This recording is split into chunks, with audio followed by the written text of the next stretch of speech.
цагаатгах ажлыг өдөртөн зохион байгуулах улсын комисс үзүүлж байна. Жамбын Лүмб монголчуудын цусыг урсгаж биеийг зовоон сэтгэлийг шархлуулсан энэхүү хувьсгалын эсэргүү Японы тагнуул Лүмбийн хэрэг гэгч гадаад дотоодын тагнуулын байгууллагын зохион байгуулсан ажиллагаа. Лүмбийн хэрэг гэгч зохиомол хэрэгт 1505 хүнийг хомроглон хэлмэгдүүлсэн бөгөөд тэд бүгд бурайд зон олон байсан юм.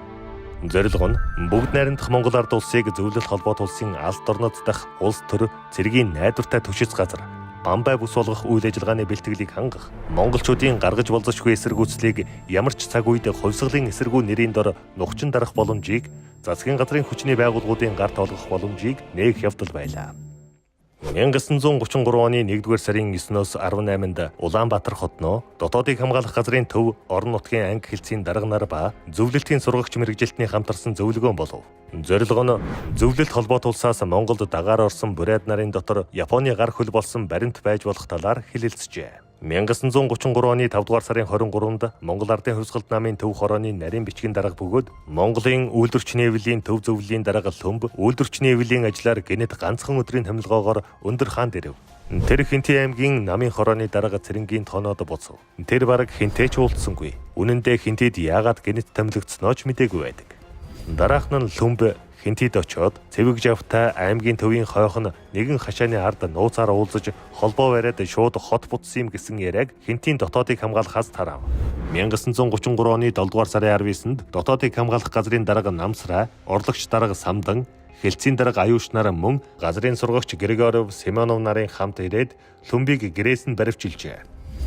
1933 оны 7-р сарын 27-нд зөвлөлт холбоот улсын улс төрийн нэгдсэн өдөр дэх газрын гадаад хэлтсээс Сталинд Хинтээ аймагт гарсан хувьсгалын эсэргүү хувилдааны хэрэгээр шинэ мэдүүлэг авлаа. Яллагдагч Цэвэг Жав, Бадам, Мархаев, Цэвэ нар Хинтийн байгууллагад өдөрдамжийн захидал дамжуулахад Монгол Ардын хувьсгалт намын төв хорооны нарийн бичгийн дарга Лүмбийг зуучилсан гэж мэдүүлв.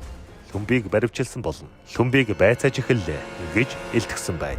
Лүмб байцаагдж байхдаа хэлсэн үгнээс би эсэргүү нартай байлдаж явахдаа өгчихгүй яав да. Тэр зөвлөлт холбоот улсад тамлуулж 1933 оны 12-р сарын 19-нд зөвлөлт холбоот улсаас Монголын хил дээр ирэхдээ дотоодыг хамгаалах газрын тасгийн дарга Самданд би зөвлөлт холбоот улс руу явахдаа ёстой нэг нарийн шалгаж үнэн мөнийг олоод өгөх байх гэж бодсон юмсан. Гэтэл тэгсэнгүй. Амь насны тухай одоо ярих юм байхгүй. Өнгөрсөн шүү дээ. Зөвхөн хар амиа бодвол болох л байлаа. Тэгж сайн нөхөд гэмгүй хүмүүсийн цусаар гараа угаагаад яах вэ? Ганц толгоогоороо дүүрий гэж бодлоо. Би бүр шийдчихэд улсдаа зүтгэж яваад хайрын залуунаасаа алдах боллоо. Би их азгүй хүн юм гэсэн байдаг. 1933 оны 7-р сарын 22-нд Лүмбээс эхний байцаалт авч түүнийг зөвлөлт холбоот улсад 5 сар, Монголд 6 сар тамлан байцааж 1934 оны 6-р сарын 25-нд дотоодыг хамгаалах газрын дэргэдэх тусгай комиссийн 6-р хурлаар 33 хүний хамт буудан алах ялаар яллаж амийг нь хороосон юм. Түүнийг 1962 оны 2-р сарын 13-ны өдөр Ардын их хурлын тэргүүлэгчдийн дэргэдэх цагаатгах ажлыг эрхлэх комиссийн 79-р тогтоолоор цагаатгажээ.